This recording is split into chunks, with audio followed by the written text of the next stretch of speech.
requirements around what the job is going to entail for you, what they're going to pay you, if there's non-competes, if there's malpractice insurance and tail coverage, what the benefits are.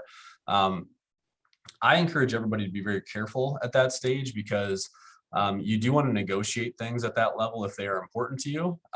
There's nothing worse for me than the clients that have come in and said, I signed the LOI with the intent to negotiate everything later. That doesn't put us in a very good position from a standpoint of good faith and trying to, be credible with the negotiation. So if there's things you don't like about it, that is the time to raise those questions. At some point, then you're going to move forward to a full contract and a full agreement, which you can also then, negotiate the terms that you need to. And finally, you're going to sign a contract. And so working through those steps, right, all takes time. And if you're a US citizen, we always recommend 12 to 16 months prior to wanting to sign or wanting to start rather in that position. If you have any type of immigration issues, if you're on a J1 visa, 18 to 24 months might be a better timeline for you. So you're not rushed. So you're not walking yourself into a corner as far as making a decision, too quickly. For those of you that are in your last year right now, now is a great time. If you're already not looking, you should be doing that because nobody wants to be in April, right, with one contract and really no options. So make sure you're evaluating all that stuff early if you can. Okay, so now that we've gotten to the documentation, you've got the contract or the LOI in front of you. There's really four main categories and four main things that I want you to think about. There's obviously a lot of nuances inside of each of these, but the first category that I would tell you to pay attention to is what I call the job or your duties and responsibilities. And this is probably the one that gets overlooked the most from my experience.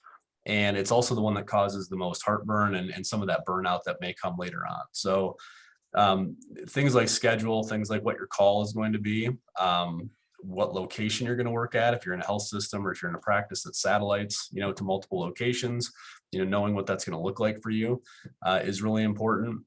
If scope of practice is an issue, if you're a radiologist, right, that only wants to do certain types of reads, those are things that I would want to have clarified or at least detailed enough in the contract where you're feeling very comfortable with having that control or having that, authority to say no to some of those things. So most contracts are going to start out being drafted very employer friendly, which is what you would expect because it was drafted by their attorney. And so they almost always say that your schedule is going to be as they determine, that call is going to be, dictated to you as well. And you're going to work at any location that they tell you to. And so obviously if that's a problem for you, or if you don't like that type of language, that would be something that you want to pay attention to and try to fix. Other things that fall into this category, most physicians now have some interest in outside activities. So moonlighting, consulting, social media now is a big thing, entering, having your own blog, YouTube, all that stuff. So most contracts, again, are going to say that you need to have their consent to do that. The intellectual property components around, those outside activities could be in question. And so make sure you really pay attention to that and get those things clarified.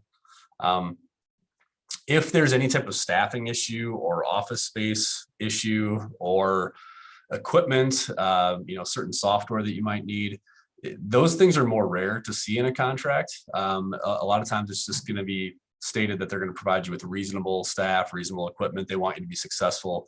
And so that shouldn't be surprising. However, if you're in a small group or you're the first one into a health system in your specialty, they may not have the equipment that you need, right? Or there may be certain things that you want in order to end up in that location. And so I do think it's important in those unique settings to make sure you're being very clear with the employer that those are requirements. And I've often seen exhibits attached to a contract that says these are the pieces of equipment that we're going to provide, for you within X number of months to make sure that you're successful. So do pay attention to things like staffing and equipment if the situation calls for it. And so, Okay. Kyle, do you recommend Yeah. that people actually ask their employer to put those specifications in their contract? Yeah, potentially, yeah. I mean, if you're, and I use my wife as an example on this, right? So my wife is an ophthalmologist. If she's going into a place that doesn't have right ophthalmology currently, and there's a certain phaco machine she needs, or certain, something else that she would utilize, those things are important, right? And I mean, most physicians are comfortable maybe with some pieces of equipment and not others, and there's different vendors out there. So I would say that that's a situation where, yes, you'd want to make sure you're getting what you need. Surgical robots are ones that I see a lot as well, right? That they're supposed to have the robot, and if they don't, I'm not as interested in being there. So the answer is it's a minority position for sure, but it is something that can be important. Good advice. I do have one question for you before you move on to the next slide. One of our guests tonight has asked if you'll be sharing these slides or if she should take good notes. Yeah, we can definitely share the slides. I can send them to you guys. You can send them out, and I'm also happy to pass on maybe a discount code or something like that with that. If you guys have questions or you actually want to have your own contract looked at, you can utilize the slides and maybe make that determination. So I'll have Ashley send all that out after the webinar. Perfect. Thanks. You bet. Okay. So that was category one, right? Make sure you get the job and the details around what you want to do detailed if you can. The second one is always, the dollars. Everybody wants to know what they're being paid and if they're being paid fairly and what benefits are going to be provided. And so this is the one that often gets thought of first, I think, by most clients. And what I want to walk you through tonight is just the three main compensation models and compensation plans that you're likely to see. And this isn't necessarily the only three that you're going to see, but almost all contracts still have some type of base salary tied with a production model, either a work RVU model, a collections model, or a gross charges or a billings type model, depending on the practice type. Some of these are more common than others. But the goal for us and the goal for you should be to make sure that you're being paid at fair market value. That's the ultimate goal, right? You don't want to be working and being underpaid. So the analysis that I'd encourage you to think about is, one, you need to know what the medians are. You need to know what fair market value is for your specialty and for that location. That's kind of starting point. There are different ways to find that out. The best way is to have multiple offers in the same location, because that's going to give you, the snapshot at that exact window and that exact moment in time where, if you're going to St. Louis, for example, and you've got 3 offers in St. Louis, you can then be pretty confident that you know what fair market value is. Most employers are going to utilize some type of survey as well. So MGMA, Sullivan and Cotter, AMGA, you're going to hear a bunch of different acronyms when you're out there, and some contracts actually reference these as well. If they're going to utilize MGMA, for example, you also should have the same data in your hands, so you know what those medians look like for your specialty for that year. Okay. So once you know what the fair market value is, once you know what the medians are, I would encourage you to analyze it at the median production levels. So if we look at the work RVU column first, if your salary in your contract is $200,000, and you look at the surveys and you look at your other offers and the median is also $200,000, you may think, great, I'm being paid fairly. There's nothing wrong with this comp package, at all. My concern would be is that if in that same contract, the production threshold, meaning when you start to bonus, is listed at 3,000 work RVUs and the median is 2,500 work RVUs, to me, that's a 500 work RVU gap that they're asking you to produce at without paying you, for those work RVUs. And so if the multiplier in your specialty is $40, that's a $20,000 potential discount or potential deficit from fair market value. And so that same type of analysis would apply to a collection model or to a billing model. If you know where you should be, right? If your median collections in that middle column is 500,000, to get you to that median salary of 190 or total comp 190, and the numbers, are fluctuating from that, you need to run the math and say, okay, if I actually do produce at this level, how much am I taking home? What am I making, right? And same thing for billings. So there's always micro geography differences. So even within the surveys, they don't dial into usually a city level, right? They're going to hit by national surveys, regions. Micro geographies are going to be more difficult. And that's why it's really important to have as many offers as you can in one spot to know what type of leverage you have. And I'm hoping you guys will have questions about that, but I'm going to move on for now and let you think about it, because there are a few other things in the comp section that I want to have you think about.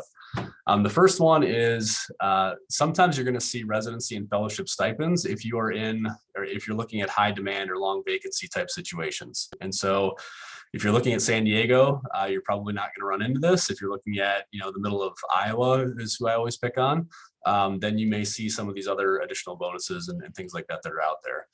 Signing bonuses are very common. Student loan repayment is, occasionally is there. Retention bonuses are not uncommon. And occasionally you'll even see low interest loans to help you buy a house, and to transition to town. So those are some other things that you can be thinking about in addition to just your base and production components that are there. The two statistics here on the right-hand side are just things that I'd like you to think about, and things that I've seen in the last 10 years and kind of trends of where things are going.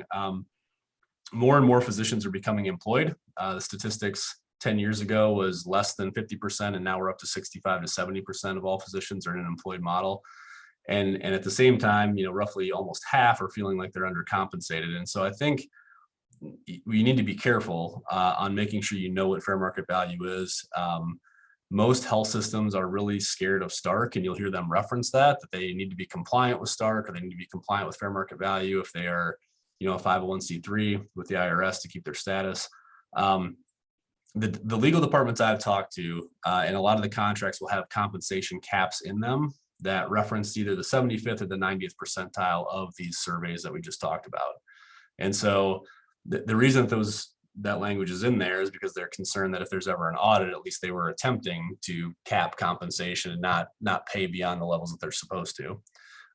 My concern is that if that language isn't structured properly, we're potentially compressing physician compensation. And so if the 100th percentile becomes the 75th percentile, right, over a decade, then no one will, the 100th percentile is no longer going to be attainable, right? And so you just need to be really careful on any type of compensation limits or compensation caps, and make sure it's not structured on just a hard number, that it allows you to go beyond that if your production is also beyond that level. If you're a high producer, you should still be able to earn the 80th, 90th percentile.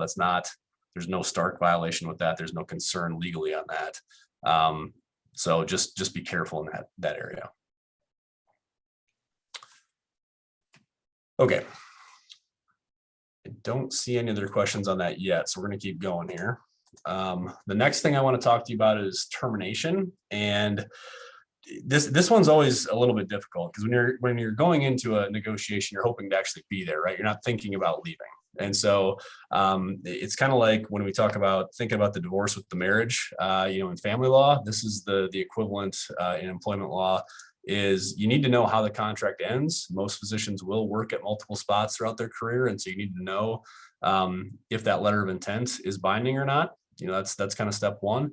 You need to know if there's without cause termination in the contract, meaning if you just change your mind, or if the employer just changes their mind and it's just not working, what procedures do we have to go through to get out of the contract? How much notice do I have to give?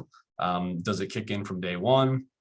Does it kick in only after I've been there for a year or two? Every system and every employer has different thoughts on how that should look. So you need to be careful on that. And then the other half of termination is what they call for cause, meaning you did something wrong or the employer did something wrong. And so in a for cause termination setting, the things that I worry about are not the blatant ones, right? Like if you lose your license, obviously they can terminate you for cause. If you're showing up drunk, obviously they can terminate you. The things that I worry about are the ones that say, if you violate any policy or procedure, right? Well, you may not know every single policy or procedure that an employer has. They usually have handbooks and rules and regs that are really long. So you do want to make sure you have enough notice to cure those types of things. And some employers will give you that option, where you get a month to correct a mistake. Some of the contracts aren't structured that way from the start. They're structured very much to just say you're out immediately. And those things are the ones that bother me the most, and that can be most dangerous. So pay attention to the two different types of termination. Once you know how the contract can end, the next thing to think about is, one, do I have any costs, financial obligations as part of this departure? Tail coverage is the first thing I'd have you think about. So with your malpractice insurance, if they have a claims made policy, there's going to be some requirement for tail when you leave. And you need to know if the employer's paying for that, or if you're paying for that, or if there's some type of shared cost model that they have in place. And so there's no standard on that. It's very much almost a third, a third, a third from what I see of how that shakes out. And so that's step number one is know who pays for tail. Step number two is if you did have any bonuses, relocation allowances, signing bonuses, student loan forgiveness, residency stipends, all that stuff we talked about a few slides ago. Usually those are tied to a 2 or a 3 year, kind of forgiveness period and forgiveness pattern. So if you leave early, you've got to turn around and pay some of that back. It's kind of the golden handcuffs type of scenario where they're encouraging you to stay. So knowing what that looks like on the front end, making sure those are prorated as much as possible, making sure you have some exceptions built into that for certain situations of how the contract can terminate is really helpful. And those are usually your two biggest financial components. It's the tail and the repayment of the bonuses. The other, oh, go ahead. Sorry. Yeah. So for the malpractice insurance, do you see most often that employer, obviously it's a little different depending on what kind of practice you're in. I mean, private practice is definitely very different than hospital employed. But do you see typically that the employer would cover that if it's hospital employed, or is there a wide range of that? It's kind of all over the board. I mean, some of them do, and some even, some of the health systems even have an occurrence-based policy, which doesn't require a tail. But if they're not covering it, sometimes you can see a vesting schedule where they'll give you credit for every year that you've been there. So kind of like they forgive the signing bonuses over 3 years, they'll also vest you into tail over 3 years. So if you've been there for a year, they'll pay a third of your tail. If you've been there for 2 years, they pay for 2/3, and then after 3 years, they pay for all of it. So there's no standard as of right now. And it's really one of those things that I find to be negotiable because it's just a dollar amount. It's not it may be a dollar amount that never comes into play, right? If you stay there until you retire, right? I mean, it's not an issue. So certainly something you want to know though, because tail coverage can be expensive, and depending on your specialty, like an OB, tail coverage for them can be 6 figures.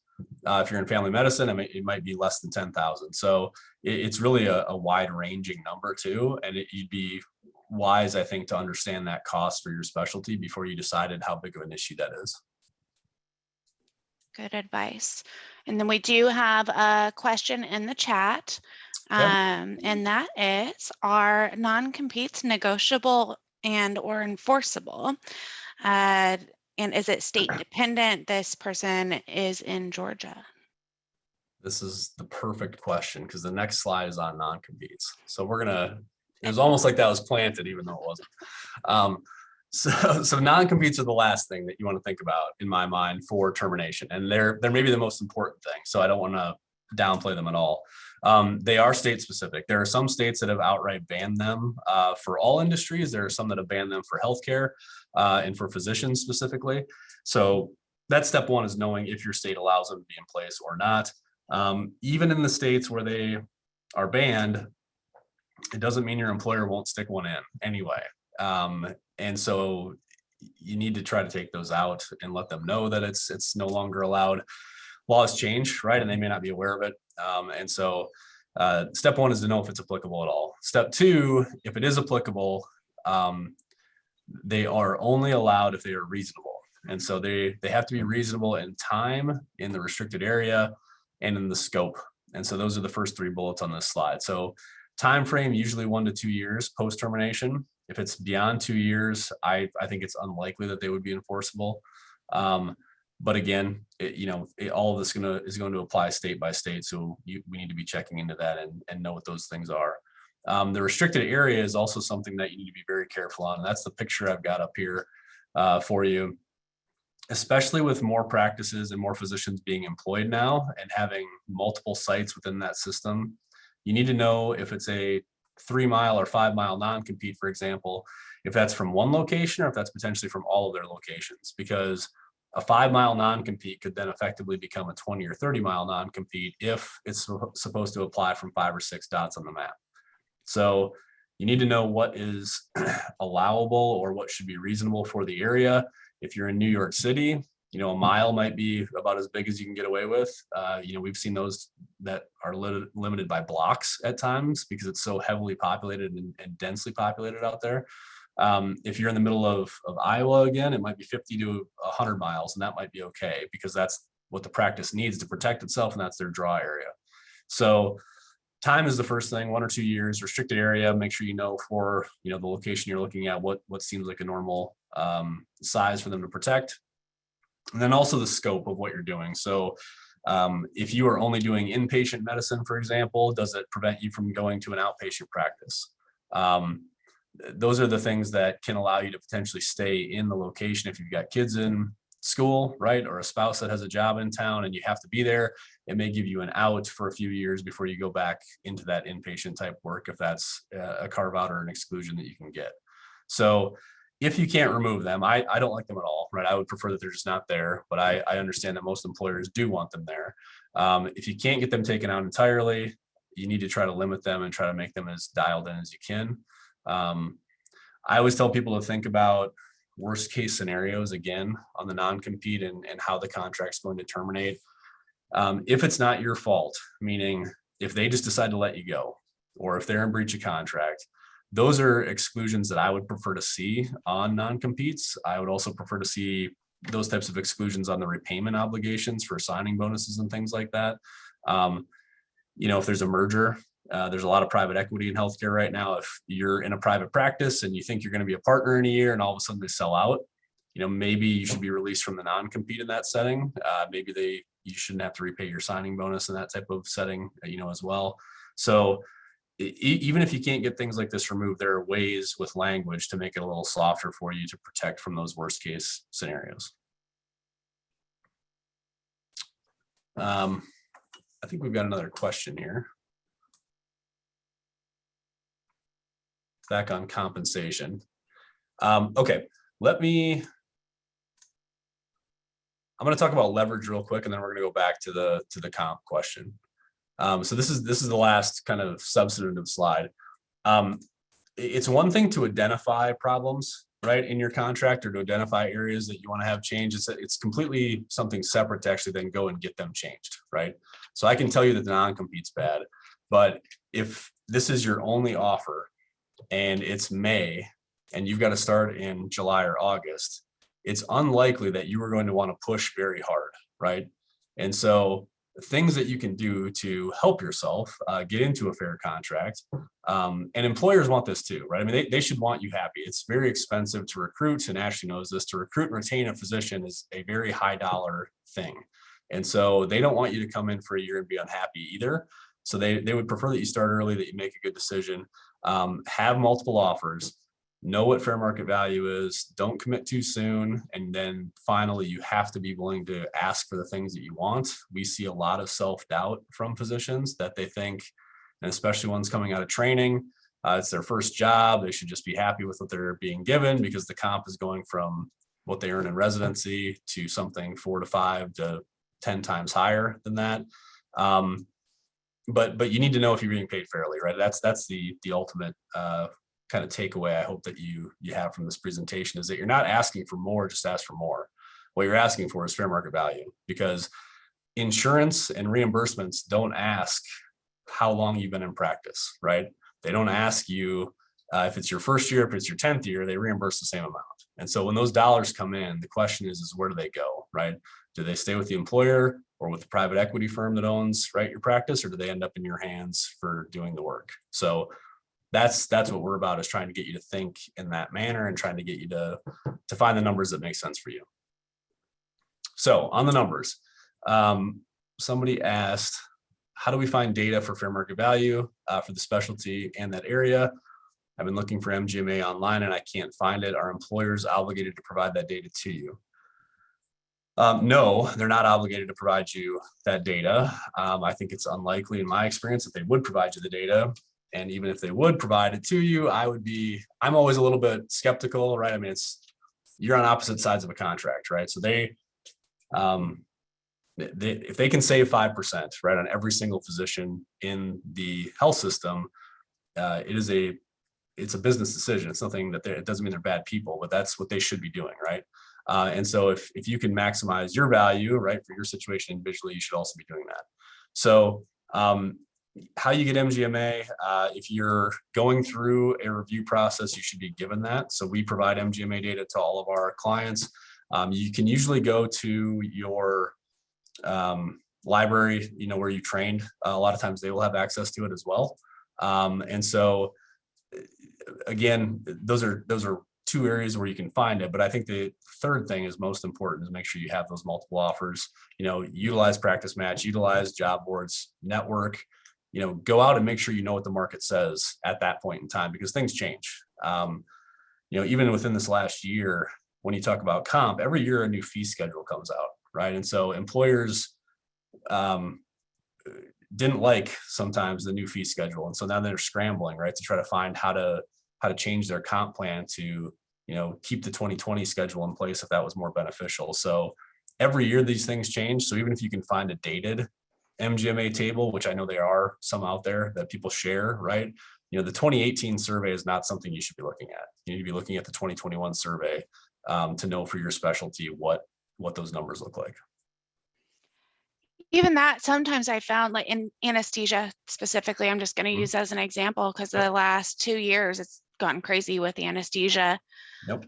And the market changed, and it's top 10% hardest to recruit specialty. So I think we were paying over what numbers were, but we were able to figure out it is still fair market value by evaluating different areas around us. So I think you're really spot on with getting those offers in hand.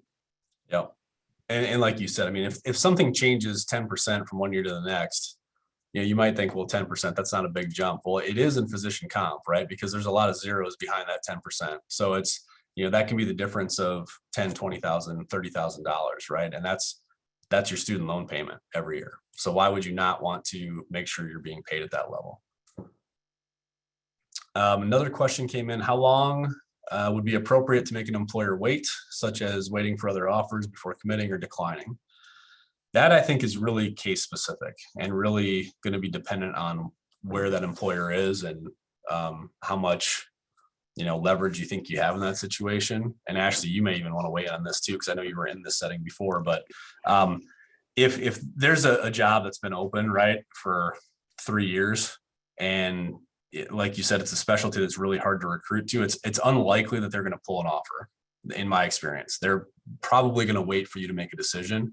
If you are looking to be, I don't know, family medicine in San Diego, right, and they've got 13 candidates that they're looking at, I think you're probably going to want to comply with whatever deadline that they give you, or at least try to, because there's some risk that that offer will disappear. Most places are going to give you, I would say, between 2 and 6 weeks, I think, to evaluate it. Obviously, they want it quicker, the better. But if you're upfront with them, if they know where you're at in the interview cycle too, I mean, they may be aware of those things before they even give you an offer. Ashley, you have any thoughts on that? I think you're exactly right. Just be upfront and be transparent. The recruiter's job is to recruit until that job is filled. So, if you have an offer, there is a deadline on that offer. And if someone else comes along in that time frame and you haven't given them an answer, there is a chance that they're going to offer that position to someone else. That being said, if they know that you're going to make your decision in 2 weeks because you have these other 2 interviews, they may wait. So I think just being honest in communication is your best bet there. And if you're not going to take a job, please just tell your recruiter. If you know that this was a practice interview for you, just let them know. Because if you're really kind of pulling them along and they're thinking you're the one, they're going to maybe focus on other specialties, and it's really kind of a disservice to them and the community for you to not just be upfront and say, hey, I'm not coming there. That way they can recruit other physicians. Yeah, we always talk about negotiating in good faith and not wanting to burn bridges, because you never know, right? I mean, you never know what's going to happen in your future. You never know where that recruiter is going to end up in the future either, right? I mean, they move around just like you guys do. And so I do think if you've got 5 offers, for example, and you know that it's going to be one of the top 3, 3 offers is enough to continue to hold, right, and have some leverage between those 3 and negotiate. You could probably tell 4 and 5 that they can go look for somebody else. I think that's a that's what I would consider good faith negotiation, and not trying to just string people along. Okay, we've got a couple other questions rolling in. Is it expected for jobs to provide flight and hotel and rental car for the interview? Usually they do. I don't think it's not required. There's certainly no law that mandates it. But most of the time I do see those things reimbursed. I think it would be a minority position to not have that done. Do you have to use a recruiter? No. Well, and I think there's a distinction there too between an internal recruiter and a third-party recruiter, right? And that's maybe something we should talk about. If you're going to Mayo Clinic, right, and you're talking to somebody at Mayo, it's likely that it's an in-house person that works for Mayo. It's like the HR department at Mayo, right? If you're talking to somebody at any of these third-party firms that are out there that are hiring for multiple facilities and maybe private practices, that's different. You don't have to use a third-party recruiter. You can go directly to organizations if you need to. And most, I think a lot of people do. So I think you just need to be careful on what type of recruiter you're talking about there. For sure. An in-house recruiter, I mean, they're there at the facility. They live in the community. It's in their best interest to make sure that you're happy there. So when you are working with recruiters, because I was in-house, it was very important to me that this person's going to be happy in the community. That was my favorite part of my job, is making people fall in love with the community, and even, bringing them to events after and making sure they got engaged. With an outside recruiter, they may be somewhere else.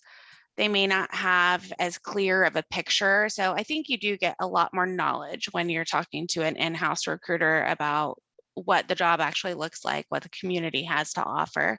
And it's also important to question the motives of recruiters. So I think asking any recruiter, are you there at the facility? Do you live in the community is a very good thing to do, to figure out, am I getting the full story here? Yeah, I completely agree. There's a big difference in my mind. So next question is, when is a good time to contact an employment lawyer for a contract review? Is it after you have your first contract in hand?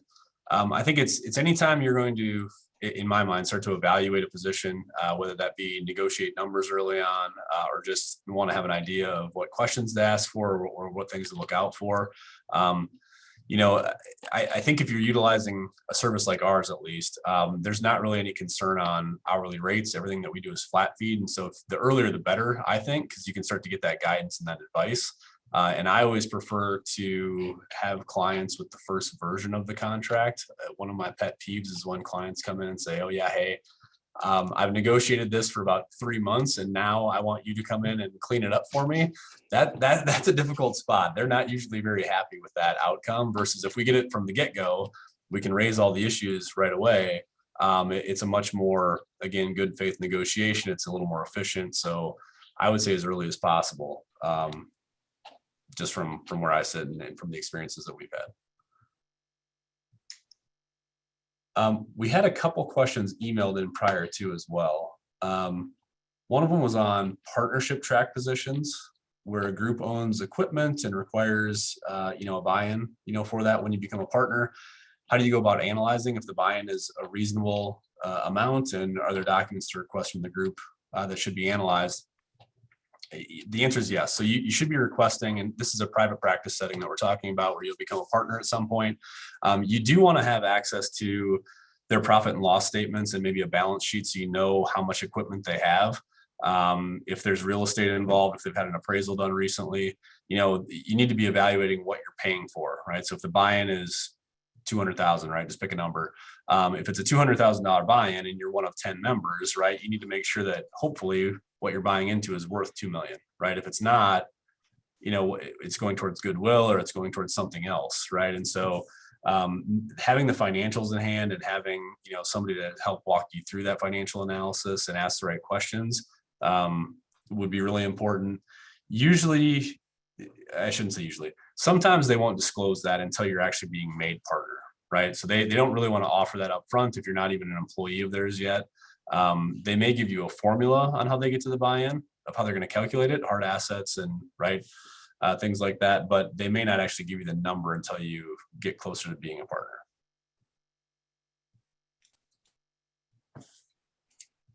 Okay. Do we see health systems giving much on negotiations, or do they usually mostly stay with the original offer? It depends on if you have leverage. Almost every employer, health system or not, wants you to sign the contract they give you. That's their perfect scenario, right? They would prefer not to negotiate. And that being said, most of them will. Now, there are some that don't, and there are some windows in time where they don't. If they've got 5 candidates, they may say no, right? Because we think somebody else is going to sign this. But from my seat and from what we see, most of them still will. So I would tell you that if you have things that are important to you, you need to be asking the questions. If they say no to everything, right, which may happen at times, then you have to decide if those things are deal breakers. Because if you really want to do outside activities, as an example, right, you've got a side business that you're already doing, and they come in and say, absolutely not, you have to be with us 100% of the time, that's something you should know, and you may have to walk away from that position if it's really important for you. So you need to ask the questions. Even if they tell you it's a standard contract that every other person has signed, you're not going to know that until you make the request. I have a follow-up question to that. Yeah. Do you see negotiation changes based on specialty? Do you see that, some specialties really don't have a lot of wiggle room and other specialties really can, have more leverage and what they're negotiating for? Yeah, absolutely. So it really, what that is in my mind is supply and demand, right? So if and that goes to everything, right? If they have enough family medicine folks, right, and you're kind of the last one, and they might need you, they might not need you, they're not going to be as flexible, right, on that document. If they are dying for a cardiologist and they have to have you there, well, then there's usually much more flexibility. And that goes for both numbers and for language in the document. So supply and demand is obviously in physicians' favor. Generally, there's a shortage. Everybody knows there's a shortage, right? But it's not that there's a shortage in every single spot. And so that's the hard part. Is you're never going to know either. I mean, they're always going to say that they have other people that they're interviewing. Usually, they don't usually say, "Hey, you're the only person that's applied in the last 3 years," right? Like, come ask for whatever you want. They don't tell you that, right? No.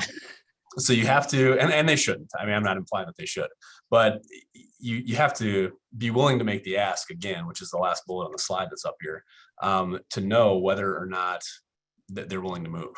And so that's definitely an important part.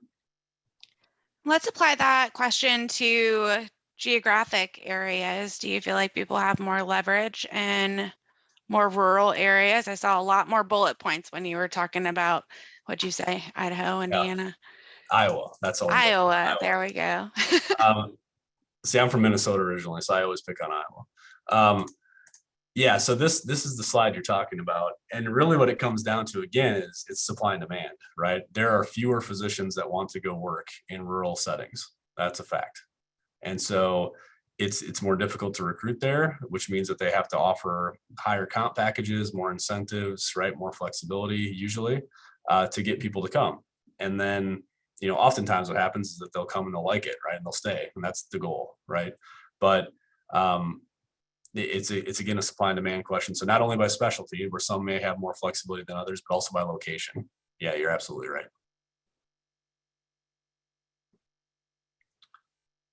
I have what should we look for in per diem contracts? All of the same things. I mean, I think you want to pay attention to everything we've talked about tonight. In a per diem or in a part-time or an independent contractor type setup, I think you want as much flexibility as you can, and you should have fewer restrictions on you post-termination. So if you're only there, I don't know, pick your timeline, right? 1 day a week. It's harder in my mind to justify things like a non-compete in those situations, because they're not turning over as much of their patient, right, information and client base to you potentially. And so I think you, again, should have short termination timelines in that scenario. You should have really few restrictions post-termination. Usually they're going to pay for malpractice insurance and tail coverage in a short term, type setup as well. So all of the points are important, but those termination components are probably more important in that setting. Very good. I see another question here in the Q&A. Would you recommend having an attorney review a letter of intent prior to signing? Clearly biased, but yes, I would. Here's the problem with letters of intent. Most of them are non-binding. So if you sign it, no big deal. If you change your mind later, the problem is the 10% of them that are binding, and academic practices that don't usually give you a full contract. It comes out and it looks like a letter to you. And so it may be confused that you may think it's the letter of intent. There's not a lot of detail there, and you sign it and then you ask for the full contract and they tell you that was it. That was the full contract. So my recommendation is yes. Before you sign any document, I would recommend, if you're going to hire an attorney, if you're going to have somebody help you with the review, that's the time to hire them. Otherwise, you're not getting the full utilization either of the service you're paying for. So I think early on is definitely better. Very good. I have another question for you. Yep. So I think people in general, not just physicians, are a little bit scared to negotiate, right? It's intimidating. Yep. Can you tell me, how often do you see an offer fall apart because somebody went and negotiated? And I mean, I'm sure it's not that often, but I'm sure it happens.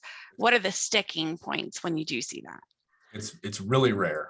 And so that's the starting point. It's like medicine, right? There's outliers and everything. There's always that 0.01, right, case out there.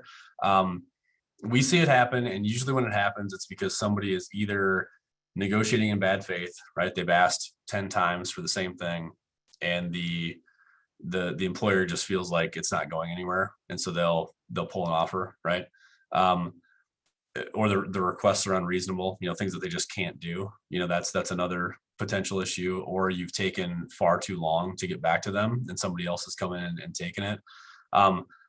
But all of those are very rare, like 1 in 1,000, right? If that.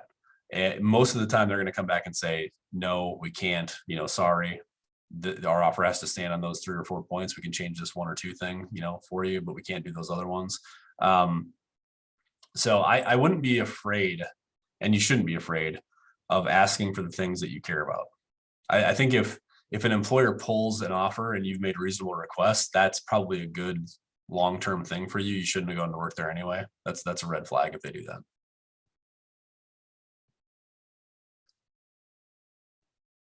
that. Okay. How important is it to have an attorney who practices in the state of your potential employer review your contract versus an attorney who does not practice in the state? I think it depends on the situation. What's most important as a starting point is making sure you have an attorney who practices in health law and health employment law. So we have a lot of clients that come to us and say, my cousin, right, already looked at this and they do family law. Well, they may not know what tail coverage is, right? And that's not anything that's wrong, with them as an attorney. It's just that, just like physicians have specialization, so do attorneys. So that's step one. Step two, or the step two most important thing for me would be having somebody that sees enough volume to know what's normal and what's not normal. So to know whether or not you should be pushing on something, I would want someone who's seen, more than a couple contracts a year. If you can have somebody who's local, who happens to be in the same community, the same system, who has seen a lot of contracts, I think that's the best case scenario. I don't think that exists very often. And so barring that, I would tell you to try to find somebody that's an expert on it, that's seen a lot. And again, that's biased because that's who we are. But we don't have concerns on, where people are located. Most of the negotiations, and actually all the negotiations, are going to be done via phone, via email. Client, communication is all done that way as well. And then we also have people in every state, in a network that works that way. So, I think that those are things you should be paying attention to and looking out for. I think I just answered this next one too, indirectly. How do you go about selecting a lawyer to assist you, and will you send out some more information about your firm? Yeah, I think asking for referrals is important. So, most of your colleagues have worked with someone, right, in years past, and so I think if that's something that you can communicate with them on, that's a great starting point. I do think having specialization, though, is probably the first thing that I would look for, and expertise. And as far as information about us, I guess I didn't answer that one. Resolve.com is the website. We're pretty transparent on everything that we do there, so you can just go check that out. I was gonna say, I know a guy.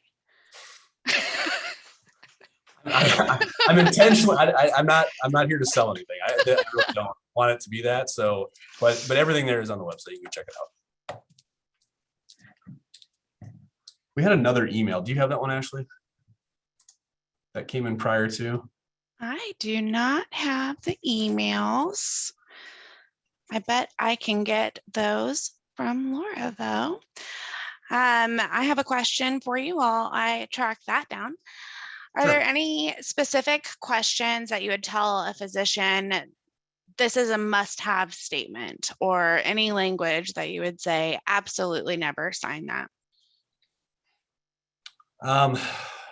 Boy, some contracts and very few, some will have, I don't know if I stopped sharing my screen or not, but some of them will have liquidated damages clauses in them that basically say if you terminate this contract anytime for any reason within the first, 3-4 years, there's a huge penalty on you, a 6-figure penalty.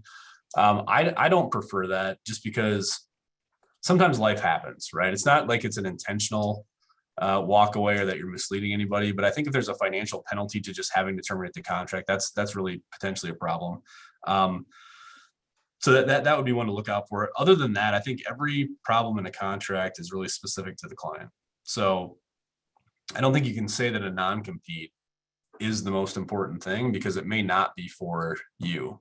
So if you're taking a job in Florida and all of your family is in California, and you say, if this doesn't work out, I'm going to California, well, that non-compete's not going to apply anyway. So you may not even want to negotiate it because you know where your next spot's going to be. It's not going to be in town, right? Versus if you are a single mom, for example, and you have to work 4 days a week, right? That's the most important thing for you. Well, then that job and scheduling component is going to have to be there. And if it's not there, maybe I would tell you to walk away from it because you can't work Fridays, right? For whatever reason. So I think it's really, really important to think about customizing your contract too for your situation and not necessarily lean on, all of your colleagues on what they got or what they didn't get because their situation is not yours. Very good. And I found that question we were looking for. What are some questions that a candidate should ask the hiring group once an offer has been made that may have been too taboo to ask during the initial interview?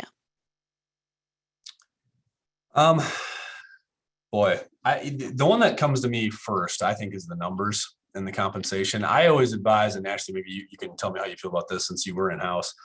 I always tell people that numbers should be a secondary thing. I mean, you want to make sure the community is right. You want to make sure that your colleagues are right, that the health system is right for you. And so before you have a contract, I think it's not taboo, but it's not something that I would focus on to say, hey, I have to have X numbers, whatever for base or for production, whatever it is. Because you're also going to be wrong. I mean, whatever number you give them or whatever number you shoot at is going to be either too high or too low. It's never going to be exactly what it should have been. So I think once you have the offer in hand, that's when things like financials and the details around how you're going to get paid and what that looks like and what their volumes maybe are, you can start asking for some of that more confidential type information that you wouldn't do in the initial interview process. Spot on. It was always the worst feeling when a candidate would ask me on the initial phone screen, what's the salary, before they asked anything about the community or the job. Yes, salary is important, but I think job happiness should come first and then talk about salary. Now, typically we would get to it on a digital interview because we wouldn't want to waste anyone's time and bring them all the way in if we weren't at the point. But I think, yeah, I'm with Kyle. Wait until it comes up, and if not, wait until an offer. I agree. Awesome. We just answered that next question. When is it appropriate to talk compensation? We just hit it. Oh, So, look at that. yeah. Perfect. Well, we are coming up on the end here. If anyone has any further questions, please feel free to email them. I'll be in touch with Kyle. He's going to get me some information to send out to all of you. I have some information that I want to send out to all of you as well. So we'll definitely be in touch with all of that tomorrow. If you have any interest in, reaching out to Kyle to ask specific questions about the services that he offers, his contact information is up here on the slide, and I'll also include that in the email that I'm going to send you guys. Anything else that you want to add before we end, Kyle? I think just do your due diligence, right? And make sure you feel empowered through this process. You're in training. If you're in training a long time, and even if you're out in practice, right? I mean, these are important decisions. So you should feel very comfortable asking for all of the information you want, all the comp data that you need. Make sure you start early and enjoy it. Awesome. Well, thank you so much. This has been very educational and I think very beneficial to everyone that has joined tonight. I've learned a little bit more about the process as well. So I appreciate that. And I will definitely be in touch with you some more. To everyone who attended tonight, again, thank you so much. And hopefully get some replies back once I reach out to you. And hopefully some of you guys connect with Kyle as well. I think he's probably an excellent resource on all of this language that most of us don't understand because we didn't go to law school. Just a quick reminder, we do have another career fair December 7th. So if you're in that process, you are looking to meet your employers, I encourage you to attend that. And we have another educational webinar on immigration issues on December 15th. I'll include that information to the email as well, but mark it on your calendars if you'd like to join us. Thanks, guys. Thanks. Have a great night. Bye-bye.